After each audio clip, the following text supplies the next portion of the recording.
ఈయనకి వాచ్ అంటే మహా ఇష్టం అట. వాచ్ అంటే దేవుడు అన్నాడట, నువ్వు వర్తమానం ఇచ్చేటప్పుడు పదే పదే ఇలా అంటున్నావు, ఈ రోజు నుంచి చేతికి వాచి పెట్టుకోకూడదు, నువ్వు చెప్పినట్లుగానే ఈ రోజు నుంచి వాచి పెట్టుకోను.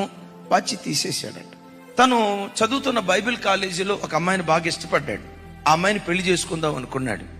దేవుడు వచ్చి అన్నాడు, ఇదిగో నేను నీతో మాట్లాడే మాట, ఆ అమ్మాయితో ఉన్న బంధాన్ని ఈ రోజు నుంచి నువ్వు తెంచేయి. మంచిది. ఆ అమ్మాయి దగ్గరికి వెళ్ళాడు, చెప్పాడు, అమ్మా గడిచిన రాత్రి నాతో దేవుడు మాట్లాడాడు, మన మధ్యలో ఉన్న ఈ అపవిత్రమైన బంధం, ఈ చెడు సాంగత్యం ఈ రోజు నుంచి తొలగించుకోమని మరొక అమ్మాయినిచ్చి నా జీవితంలో వివాహం చేయాలని దేవుడు కోరుకుంటున్నాడు. నేను దేవుని చిత్తానికి అప్పగించుకుంటున్నా, మరి నీవేమంటావు? ఆ అమ్మాయిందట, మన మధ్యలో దేవుని చిత్తమే సిద్ధించునుగాక, దేవుడు ఏదన్నాడో అదే జరిగించునుగాక అని చెప్తే, అన్ని సంవత్సరాలు ప్రేమించిన ఆ అమ్మాయితో ఉన్న బంధాన్ని వాక్యాన్ని బట్టి తెంచుకొని దేవుడు చూపించిన అమ్మాయిని వివాహం చేసుకున్నాడు. ఆ యవనస్తుడే పెరిగి పెద్దవాడైన తర్వాత ప్రపంచాన్ని తలకిందులు చేసే గొప్ప దైవజనుడిగా మార్చబడ్డాడు. ఆయనే ద గ్రేట్ బిల్లీ గ్రహం గారు.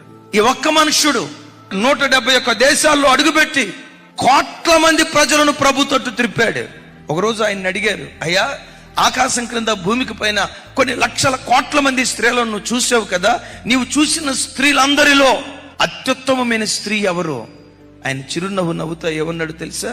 దేవుడు నాకు ఇచ్చిన భార్య రూత్ బిల్లీ గ్రహం. ఎందుకు నాకు ఉత్తమమైన దాన్ని ఇచ్చాడో తెలుసా? నేను సెలెక్ట్ చేసుకోవాలా, దేవుడు సెలెక్ట్ చేసిన దాన్ని నా జీవితంలో అవకాశం ఇచ్చాను గనక దేవుడు ఏది ఇచ్చినా ఉత్తమమైన దాన్ని అనుగ్రహిస్తాడు. Download ShareChat.